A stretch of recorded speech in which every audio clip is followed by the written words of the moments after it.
بھئی استقبال رمضان کیسے کرنا ہے؟ کیا ہم سب کو چوک چوراہوں پہ ہار کا گلدستہ لے کر کے رمضان کا استقبال کرنا ہے؟ ظاہر سی بات ہے کہ رمضان کوئی فرد نہیں ہے جو رمضان آئے گا ہمارے درمیان۔ رمضان کیا ہے؟ ہمارے آقا کی زبان سے شہر مبارک، مبارک مہینہ ہے۔ کتنا مبارک مہینہ ہے؟ حضرت مجدد الفسانی رحمۃ اللہ علیہ فرماتے ہیں کہ رمضان کے اکیلے ایک مہینے میں اللہ اتنی برکتیں نازل کرتے ہیں کہ سال بھر کی برکتیں رمضان کی برکتوں کے سامنے وہ حیثیت بھی نہیں رکھتی جو حیثیت ایک قطرے کی سمندر کے سامنے ہے۔ ایک قطرے کی جو حیثیت سمندر کے سامنے ہے وہ حیثیت بھی رمضان کی برکتوں کے سامنے سال بھر کی برکتوں کی وہ حیثیت نہیں ہے۔ مبارک مہینہ ہے۔ اللہ اس میں ہم سے کیا دیکھنا چاہتا ہے؟ نبی صلی اللہ علیہ وسلم نے فرمایا ینظر اللہ الی تنافسکم، اللہ اس میں تمہاری عبادت کی دلچسپی دیکھنا چاہتا ہے، یعنی ہمارے اندر عبادت کا کتنا شوق ہے، اللہ سے قرب حاصل کرنے کا کتنا جذبہ ہے، اللہ وہ دیکھنا چاہتا ہے، اور یہ دیکھنا چاہتا ہے کہ ہر آدمی دوسرے سے بڑھ کر عبادت کرنے کی کوشش کرے۔ اور اس کے لیے مجھے ایک شعر یاد آیا، مہ تاباں تو کرنے ڈالتا ہے ذرے ذرے پر، مہ تاباں تو کرنے ڈالتا ہے ذرے ذرے پر، چمک جاتا ہے جس میں نور استعداد ہوتا ہے۔ یہ سورج کی کرنیں ہر چیز پہ پڑتی ہے، سورج کی یہی کرن شیشے پہ پڑتی ہے تو چمک الگ ہوتی ہے، سورج کی یہی روشنی مٹی پہ پڑتی ہے تو اس کی چمک الگ ہوتی ہے۔ اس میں سورج کا قصور نہیں ہے بلکہ ہر چیز اپنے ظرف کے مطابق چمکتی ہے۔ مہ تاباں تو کرنے ڈالتا ہے ذرے ذرے پر، چمک جاتا ہے جس میں نور استعداد ہوتا ہے۔ تو اللہ کی طرف سے رمضان کا مہینہ تو تمام مسلمانوں کو عطا کیا جا رہا ہے، لیکن اس سے چمکنے والے، اس سے استفادہ کرنے والے، رمضان کے فضائل و برکات کو اپنے لیے مفید بنانے والے، اس سے حصہ پانے والے سب برابر نہیں ہیں، بلکہ جن کا جیسا ظرف ہے، جو اپنے دل سے رمضان کے لیے جتنے تیار ہیں وہ اتنا اس سے استفادہ کریں گے۔ اس کے لیے سب سے پہلی چیز ہم سب کو رمضان کا استقبال کرنا ہے اپنے دل کا وضو کرا کے۔ آپ نماز کے لیے وضو کرتے ہیں بھائیو؟ کیوں بھائی؟ پاک ہو کر کے، صاف ہو کر کے رمضان نماز میں داخل جاتے ہیں۔ رمضان سے پہلے اپنے دل کا وضو کرا لیجئے، وہ یہ کہ رمضان پاک ہے، پاکیزہ ہے، اور اللہ پاک اور پاکیزہ کو قبول کرتا ہے۔ جیسے مثال کہ یا اللہ ہمارے دل میں اپنے نبی کی محبت پیدا فرما دے، یا اللہ اپنی محبت عطا کر دے۔ اللہ کی محبت، رسول اللہ صلی اللہ علیہ وسلم کی محبت ایک انتہائی پاکیزہ محبت ہے۔ دودھ کو آپ صاف برتن میں رکھتے ہیں، گندے برتن میں نہیں رکھیں گے۔ پاک چیز پاک جگہ پہ رکھی جاتی ہے۔ آپ کو کوئی آب زمزم دے دے تو آپ اسے کسی گندے برتن میں نہیں رکھیں گے، اسے صاف ستھرے انتہائی اچھے برتن میں رکھیں گے۔ آپ عطر استعمال کرتے ہیں، عطر کی شیشی کتنی خوبصورت ہوتی ہے۔ تو ایسے ہی رمضان آنے والا ہے، رمضان سے پہلے اپنے دل کو رمضان کے قابل بنا دیجئے، دل کو دل کی بیماریوں سے پاک کر دیجئے، کفر سے، شرک سے، جذبہ ریاکاری سے، دوسروں کے بارے میں غلط ارادوں سے، اور اس دل کی گندگیوں سے دل کو صاف کر دیجئے۔ توبہ کر کے اللہ کے سامنے پیش ہو جائیے، تو رمضان آئے گا تو اپنے انوارات سے آپ کو چمکا دے گا، آپ روشن ہو جائیں گے۔ اور اسی طریقے سے ابھی سے کوشش کر لیجئے کہ رمضان آ رہا ہے، ہماری عبادت اللہ کو اس میں پسند ہے، ہم اس میں روزہ رکھیں گے، تراویح کا اہتمام کریں گے۔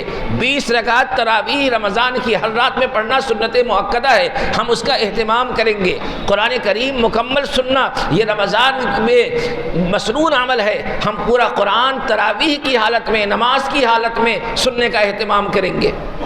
اور اس سلسلے میں آپ کو علماء کرام کے ذریعے نصیحتیں کی جاتی ہیں رمضان کی تعلیمات کے حوالے سے، اس کو قبول کرتے ہوئے رمضان کو رمضان کی طرح گزارنے کا اہتمام کریں، کیونکہ ہمارے آقا فرماتے ہیں من قام رمضان ایمانا و احتسابا غفر له ما تقدم من ذنبه ومن صام رمضان ایمانا و احتسابا غفر له ما تقدم من ذنبه، کہ جو شخص رمضان کا روزہ ایمان کے ساتھ اور ثواب کی امید کے ساتھ رکھتا ہے تو اس کے پچھلے سارے گناہ معاف کر دیے جاتے ہیں۔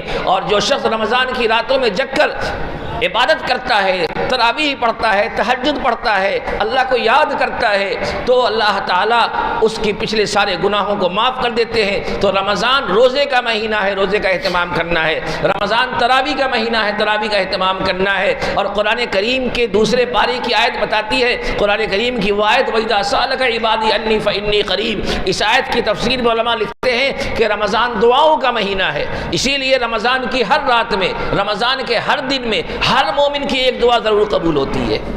تو ہم سب اس بات کا اہتمام کریں گے کہ جہاں روزہ اور تراویح کا اہتمام کریں گے، وہیں اپنے گناہوں پر پشیمانی کے ساتھ رب کے سامنے حاضر ہوں گے، توبہ اور دعاؤں کا اہتمام کریں گے، اللہ سے اپنے بارے میں مانگیں گے، پریشان امت کے بارے میں مانگیں گے، امت کی بہتری کی دعائیں کریں گے، کیونکہ اس وقت امت کے سامنے جو مسائل اور چیلنج ہیں وہ اللہ کے فضل کے علاوہ کسی اور چیز سے حل نہیں ہو سکتے۔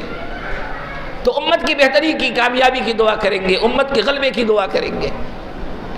اور اس کے علاوہ رمضان شہر قرآن ہے، ہم میں کا ہر آدمی قرآن پڑھنے کا اہتمام کرے۔ ہر مسلمان یہ چاہے، ہر خاتون یہ چاہے کہ رمضان میں کم سے کم ایک قرآن تو ہمارا ہو جانا چاہیے، ایک قرآن تو ہمارا ہو جانا چاہیے۔